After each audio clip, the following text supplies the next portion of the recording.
नमस्कार, मेरा नाम डॉक्टर रोहित खंडेलवाल है। मैं BIMR हॉस्पिटल में as a consultant nephrology and kidney transplant physician की तरह काम कर रहा हूँ। आज हम बात करेंगे कुछ टिप्स की, प्रिवेंटिव टिप्स की किडनी डिजीज़ के बारे में। कैसे हम इनसे बचाव कर सकते हैं और क्या जांचें हैं जिनसे हम अर्ली स्टेजेस पर पता कर सकते हैं कि किडनी की बीमारी किसी मरीज़ को आ रही है कि नहीं आ रही। जो कारण हैं, जैसे कि हमने पहले भी बताया है कि शुगर, ब्लड प्रेशर, कुछ cystic kidney diseases, pain killers ज़्यादा खाना, ये किडनी स्टोन डिजीजेज, ये कुछ मुख्य कारण हैं जो कि हम अपने कम्युनिटी में देखते हैं। अब बचाव के लिए कैसे हमें पता लगे कि हमें ये डिजीजेज आ रही हैं, तो सबसे पहले जिस मुख्य जांच के बारे में मैं आपको बताना चाहूँगा वो है पेशाब की जांच, मूत्र जांच।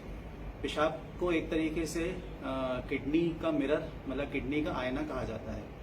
कोई भी किडनी में अगर कोई पैथोलॉजी चल रही है, कोई भी समस्या चल रही है, उसके बारे में हम सिर्फ एक पेशाब की जांच से काफ़ी कुछ इन्फॉर्मेशन ले सकते हैं कि क्या परेशानी है। अगर किसी को ब्लड प्रेशर या शुगर की शिकायत है, जो शुरुआत पेशाब में जो हमें एब्नॉर्मलिटी देखने को मिलती है वो है प्रोटीन लीकेज की, जिसको हम प्रोटीनूरिया बोलते हैं। प्रोटीनूरिया से हम ये पता मतलब ये समझ सकते हैं कि किडनी में कुछ ना कुछ परेशानी आने की शुरुआत हो चुकी है और उसको हम समय रहते ब्लड प्रेशर और शुगर को नियंत्रित करके उसको डील कर सकते हैं। इसी तरीके से अगर किसी मरीज को सिस्टिक किडनी डिजीज़ है, कोई ग्लोमेरुलोनेफ्राइटिस है या फिर किसी को स्टोन डिजीज़ है, तो पेशाब के रास्ते RBCs यानी कि रेड ब्लड सेल्स, थोड़ा बहुत प्रोटीन और इसके अलावा कुछ RBC कास्ट और इन्फेक्शन, ये सारी चीज़ें पेशाब की जांच में भली भांति दिख जाती हैं, जिससे हम आगे की जांचें करके उस चीज़ को पकड़ सकते हैं कि किस बीमारी की वजह से ये सारे कारण, ये सारी दिक्कतें पेशाब में आ रही हैं।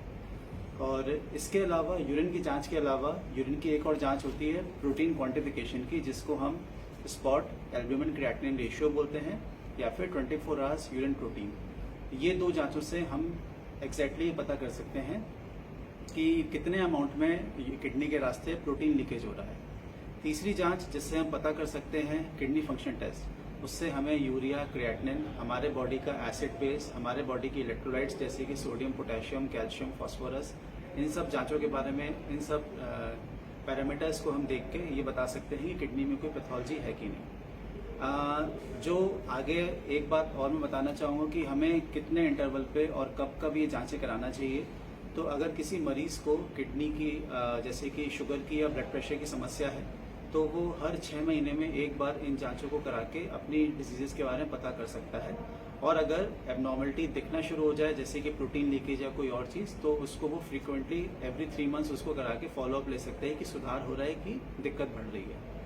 इसके अलावा जो किडनी फंक्शन टेस्ट है, अगर किसी पेशेंट को किडनी की बीमारी नहीं है तो वो 1 साल में एक बार किडनी का जाँच अपनी अवश्य कराए।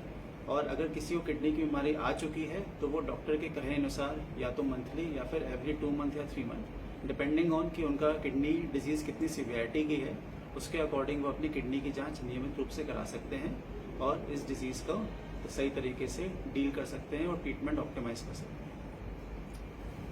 जिन जांचों के बारे में मैंने आपको बताया, ये सारी जांचें BIMR हॉस्पिटल में अवेलेबल है, 24 आवर्स अवेलेबल हैं। कभी भी आपको इन जांचों की आवश्यकता है तो आप हमारे इस हॉस्पिटल में आप करा सकते हैं। और किडनी की किसी भी बीमारी के निराकरण के लिए आप मुझसे आके मिल सकते हैं। मेरा नाम डॉक्टर रोहित खंडेलवाल है। मैं OPD नंबर 111 में बैठता हूँ सुबह 10 से 2 के बीच में। धन्यवाद।